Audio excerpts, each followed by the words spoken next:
ThreatLocker implements a least privileged approach to cybersecurity, blocking every executable unless specifically authorized by your team. This methodology mitigates ransomware, supply chain attacks, and zero-day exploits, and ensures 24/7, 365 protection for your organization. To learn more about how ThreatLocker can help prevent known and unknown threats in your digital environment, safeguard your data and operations from threat actors, and align your organization with respected compliance frameworks, visit securityweekly.com/ThreatLocker. IT professionals, mark your calendars. Zero Trust World 2025 is happening in Orlando, Florida, February 19th to 21st. This event is tailored for IT leaders and cybersecurity experts who want actionable insights on zero trust strategies, practical solutions for modern threats, and meaningful connections with industry peers. Plus, take advantage of on-hand cyber hero boot camps, expert-led sessions, and the chance to earn CPE credits and your cyber hero certificate. Save $200 on your in-person registration using discount code ZTWSW25 at securityweekly.com/ZTW2025. Reserve your spot now. Welcome back to Business Security Weekly. I am your host, Matt Alderman, joined by Ben Carr. All right, Ben, let's now hop into our leadership and communications segment. A lot of really interesting CISO articles and research this week. So the first article is how CISOs can elevate cybersecurity in boardroom discussions. This was a really interesting article to read. So it's Ross Young, who's a CISO in residence at Team 8, which is one of the big funding sources.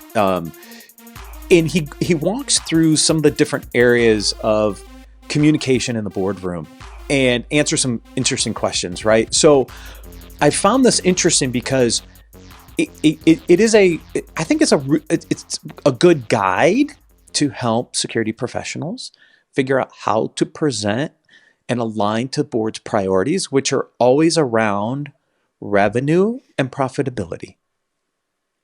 Yeah, that's the key, right? Like they don't want to hear about the tech. They want to hear about how you're gonna make the numbers larger. Yep. Yeah. Yeah, and some other interesting things. Another misconception is overvaluing certifications like ISO 27001 and SOC 2 Type 2. That was a pretty interesting shot across the bow. I read another article, or maybe it was somebody on LinkedIn talking about don't just trust the SOC 2s. It's Vanta's play to get everybody to do a SOC 2, but they're really useless at the end of the day. But it was pulled into this article a little bit as well, which I thought was interesting. And I've heard that more and more. I mean, I think that's the bane of the CISO is when you hear that, oh, they've got a SOC 2, so it's fine, right? Well, right. That's a point in time, right? And so it's a static read. And I would really like to see something more of a continuous validation model that you could actually look at and see how that's changing over time and hold vendors responsible, hold their feet to the fire on it. I think SOC 2 is great. 27001 are great. But look, how many companies have had public security issues where they've had a SOC 2 in place? Like that doesn't help you in the long run. It's just one data point to look at. Yeah, and there are variations of the SOC 2, right? Yeah. Right? It's kind of a self-directed, it's similar to Sarbanes-Oxley in some respects. It's kind of a self-directed set of controls that are then tested against. It may not be the end-all be-all set of controls that you want to evaluate a company against either. And so you see these new companies emerging that are like automating the SOC 2. Well, it's a subset of a set of controls. Are they the right subsets or not? But then SOC 2 Type 2 has gotten this big, like, if I have a SOC 2 Type 2, that's all I need to do and I'm done. And what he's saying is, no, that's not necessarily enough.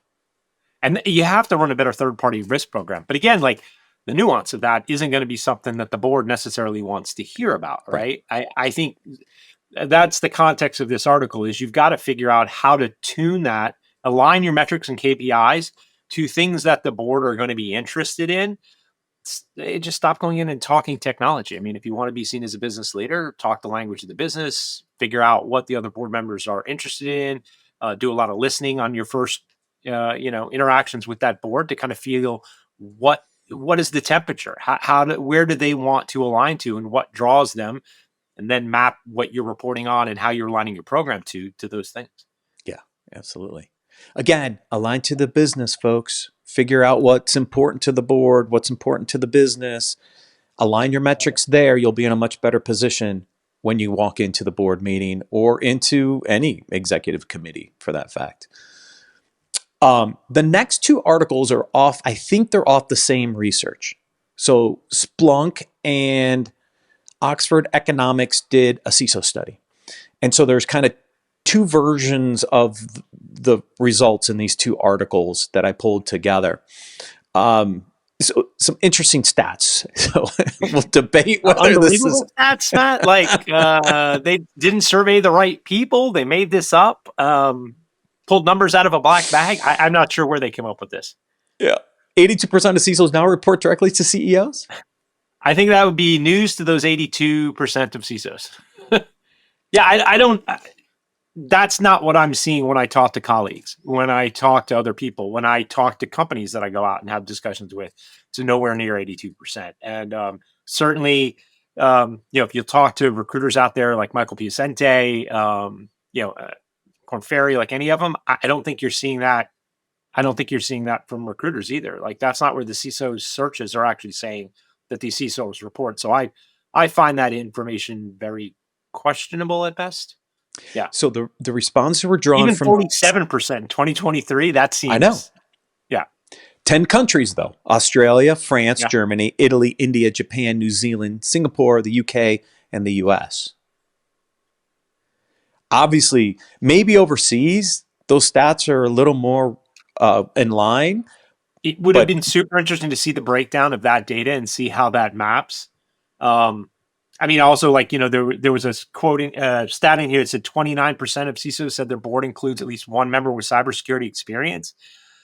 Again, not my experience. Not my experience with colleagues or other CISOs I know. I would really love to see that data and like, what does expertise mean? Does it mean you took one hour class from NACD or something on cyber? Like, what defines expertise, right? And I think we talked about this when the SEC stuff started happening, coming out. We would have liked to have seen actually something more concrete around what that expertise should be and what should be the board's makeup. But yeah, it didn't happen. So 29% seems really, really high for me. Yeah, and remember the conversation we had with the Forrester folks, right? Is that expertise also has to come with business expertise or business understanding, right? Yeah. So they pointed out that to get that cybersecurity expertise, people also have to have business experience to pull together. And how many CISOs have been founders and have that expertise that the board's looking for, et cetera, which is why I think that number is probably a little high because there aren't that many in that kind of makeup. So, yeah. Yeah. Just some really interesting numbers. And then the second article, nearly half of CISOs now report to the CEOs. Well, wait, it said 83%. Now this data says 47%. So I'm like, which one is it? But I think it's the same report because it's the Splunk data in the second report. In the second paragraph there, it says 82% of surveys CISOs now report directly to CEO, but their graph doesn't map to that. So no. I don't. Yeah. Yeah. It's very, very strange data set. Very, very strange data set. Anyways, we don't believe it, folks. We still don't think that many CISOs are reporting directly to the CEOs, at least in the United States. That's just our take. Yeah. Our take. CISO director reiterates calls for stronger cyber risk ownership. Duh. Thanks for watching the show and being a longtime viewer. Yeah. Oh my gosh, if we haven't been on this topic for how long? I mean, look, it's great to come out and say it, but companies need to embrace cybersecurity as a strategic business risk. That's what we've been talking about for almost 6 years, people. Like, of course.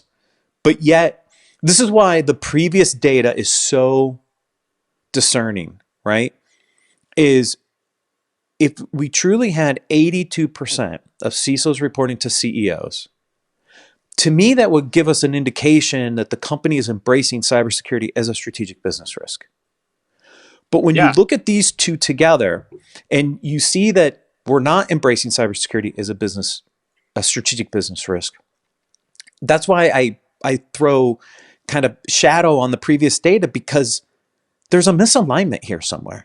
Well, instead of 28% of them being strategic CISOs in this article, you'd have 82% being strategic CISOs, right? Because if you're reporting to the board, by definition, like to elevate yourself and truly have a play there, you're going to be strategic.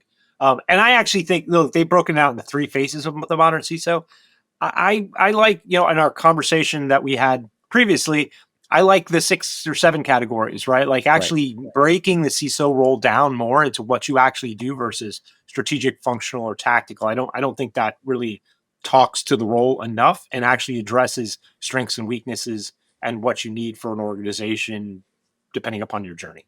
Yeah, and it's funny because what I did is I went back, I pulled my notes from my Forrester prep call on Yeah. their 6 types, and they kind of fit into these 3 a little bit. You've got the operational and the steady state. Well, they're kind of your, more tactical kind of CISOs, right? You've got your customer facing, your transitional, which are a little more your strategic kind of areas. Then you have compliance and what was the other one? Post breach, right? So they kind of fit in these categories a little bit. But I agree with you. I think the Forrester breakdown is more interesting because for each of those 6 CISO types, they do a really good job of breaking down kind of the job requirements, the expectations in each of those roles, and even your kind of your career path, like stay or go. Right here, I'm not sure it's as clear when you group them into these 3 structures. Yeah, I don't think it's helpful either to the CISO or to someone looking to fill that role. I think the stuff I've seen at Forrester aligns with what I've used before and spoke on and I've seen before. So I'm much more inclined to land on that Forrester 6. Yeah. And again, we're seeing the differences in, from these research. Now, who was this one with? This was Ions and Artico Search did this report on the differences, right? And this one's seems a little more realistic to me. But again, you see the difference in the numbers, right? Like they're just all over the place. Well, and I know I align more. I don't know who the sample size was for the other one, but I know when Artico sends out their CISO survey every year, I know like I get it. I know other CISOs that get it. So I believe more in the data. I've never seen that. I was not included in that in the previous research for the other group. So not that it may have gone to everyone in the CISO community in the US but me, but again, the numbers don't match. So, and I haven't heard of that survey before. So yeah, it doesn't align. Interesting. Yeah. So the 2025 State of the CISO report also linked in there, probably a little closer to what we covered last week with the Forrester folks, both Jeff and Jess. Forrester does good research. So I like that report. And a really good discussion. If you haven't seen that, go back and watch that one. So that was. Yeah, I love the fact that they talk about if there's a mismatch, like what your next step in your career is, right? We've talked about this with some of the more personal liability of the role. Like, look, if I don't want to be in the role anymore, like where should I go next? They do a really good job of laying out like your exit strategy. Yeah, no, that's very valid. Yes. All right, Ben, are you ready for this one? Security needs to start saying no again. Yeah, I don't know. This is another one where I'm not sure how. Like, I understand the premise of it, right? I think that a lot of people have been pushed into just agreeing with where the business wants to go, but I think the reason why we move there is because just saying no to everything the business wants to do is not going to get you success or long-term tenure in the role. And so I think there's nuance here. Like, you need to inform the business of why that's not a great idea, but then be a partner to the business and say, okay, we can't do it this way. Could we do it this way? Right? Mm-hmm. Work with the business. I think don't say no, say no, but, or, yes, but maybe differently. Right. Like it's navigating and, moving them along. I think if you look at any long-term senior business leader, it's not about saying no to people. That doesn't get you very far. Right. Well, remember, for a long time, it was no, no, no. And then it was, well, no, but, or a yes, but, right? And I think what this article is trying to get across is we can't just say yes all the time. Yeah. That there are different ways to approach security issues. There's different ways to get to the outcome, right? And what they're trying to get to is, you can't say yes to everything. Sometimes you don't want to do things. You definitely want to raise some red flags. Say, look, we really shouldn't do it, but we could do it this way instead of that way, which might mitigate some of the risk, right? And so what I think is good in this article is kind of this framework for how to frame no's.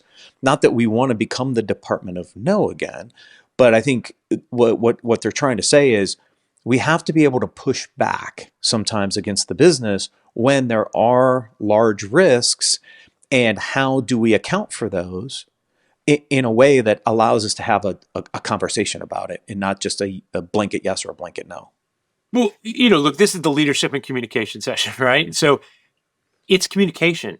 Like, it's how you frame the no, right? Like, Yep. if you just come out and say no, that I don't care how, there are some things that are just a hard no for me, right? But I would never go in and say hard no. I mean, very, very rarely. I would try to phrase it in a different way. Hey, that's going to put us in a lot of risk. Like, is that really what we want our risk tolerance to be? Is there another way we could achieve the same goal? How about if we, do something like this? Like, those kind of conversations are much better. And I think early in your tenure as a CISO, whether you're a new CISO or you've been in the role before, you have to build trust. And I think that trust gives you then currency to use in those situations when you've said, look, we've built a really good program. We have good security. We're handling risk well. This is concerning to me. How can we work together to find a solution? I mean, you're effectively saying no, but you're saying no in a way that leaves people a path forward in partnership versus the hard stop and you're just turning them away and shutting the door, right? Right. That's the difference for me. And this happens not just in the CISO role, by the way, people. Everywhere. This happens in every leadership role. Okay. Yeah. This article is very CISO focused because that's what we cover on this show. But this happens in a lot of places. If you're a CISO, think finance, right? Like, how many times have you walked into finance and they've just told you no, right? Where if you have a good CFO, they don't tell you no. They ask you like, well, how can we work with you? What can we do in your program to transfer the cost to something else, right? Well, replace cost with risk. What can we do to transfer the risk to something else, right? Like, that's the negotiated thing. The COO, all the time, they're trying to figure out, operationally, we just can't do that. Like, I can't build that in 4 months when it takes 6 months to build it. How can we work together to kind of shorten the cycle? What are you willing to give up? Like, same in the product world. Across the business. Right. Same in the product world. You can't build every feature when you have a certain capacity limit. So what other priorities do you want me to shuffle around to open up the capacity to actually build what you're asking me to build? Because I can't build it all, right? These conversations happen all the time. And it's how do you navigate that through your communications to say, well, I can't do that unless we do this, this, and this. Do you want me to do that? Do you want me to deprioritize these other 2, 3, 4 things that we want to get done to do this? Or do you want me to keep the old priorities in place? It's always a prioritization kind of discussion. Right? Yes. It's horse trading at a very large scale. Yes, extremely large scale for some organizations. Not as much for me. I don't think Halcyon's that big right now either. But I mean, you get in some of these large environments. I mean, the politics are heavy. Yeah. Yeah. So this there's a framework for better knows towards the bottom of this article that talks about, just how do you align to business outcomes, providing context, being consistent, which is important. Demonstrating partnership and prioritizing critical decisions, right? What you're trying to do is how do you convey those 5 things when you know that it's not the right thing to do and you want to try to find another way to do it and potentially minimize your risk. So that was a good takeaway from that article. All right, our last article for the day. Steve Jobs shared one crystal clear way you'll spot an exceptional leader. And I got to find the line. It's actually awesome. It doesn't make sense to hire smart people and then smart people so they can tell us what to do. Yeah. Is that the line? He believed that good leaders allow others to speak up or push back when necessary. This is why Jobs once said, it doesn't make sense to hire smart people and tell them what to do. We hire smart people so they can tell us what to do. Yeah, I love that. I love that line. It can be hard, especially for new leaders, to think about that, right? Because I mean, yeah, you feel like it's your job to dictate direction, but really you're just trying to sort out what the good ideas are and allow people to move them forward when it benefits the business. And to challenge. He even Yep. says it like challenge the higher ups, have the trust and the ability to speak up when you don't think something's right and to challenge the status quo. I mean, he talks about it in this article that that makes a stronger organization for sure, but that's the trait you want is somebody who's confident enough to say, wait a minute, are we sure we really want to do that? Maybe we want to do this instead, or we want to look at an alternative. But if you don't speak up and you just do things blindly, that doesn't necessarily get you to where you want to be. Well, look, if you're hiring the right people, right, they're going to bring good ideas forward. And if you're always, putting their ideas down or telling them no, like this is the direction we're moving, you're going to miss out on a lot of stuff that just, you as one person are never going to think of, right? And so I think it's a two-way trust factor that you've got to give them the trust that they're not going to be shot down to bring that forward. And look, they've got to have the reciprocal trust that way that when a good idea comes up, you're gonna accept it and treat it the right way. I mean, it doesn't work unless that happens. I mean, if it can't be arguing, right? It can't be, hey, we made a decision, we're executing out, and we're gonna have constant arguing about it. But you've got to have the flexibility to say, yeah, that's a great idea. Let's try that and see if it works, right? And some things are going to fail. I think this is the fail fast model. Like failing fast is okay as long as you figure that out quickly and can then pivot quickly, right? Right. Shouldn't fail on everything, but have that opportunity to give ideas a try and see what floats to the top. And it's going to make the team much better if they have that trust and you have the trust in them. Yeah. At the end of this article, Jobs' approach boiled down to a simple winning formula: believe in your employees' potential, equip them with the right tools and resources, actively remove barriers to their success, get the hell out of their way. Yep. Well said. Well I said. love that. Yeah, it's really good. Yep. Oh, Ben, thank you for joining me this week. Thank you, everyone, for watching and listening. We'll see you next week on Business Security Weekly.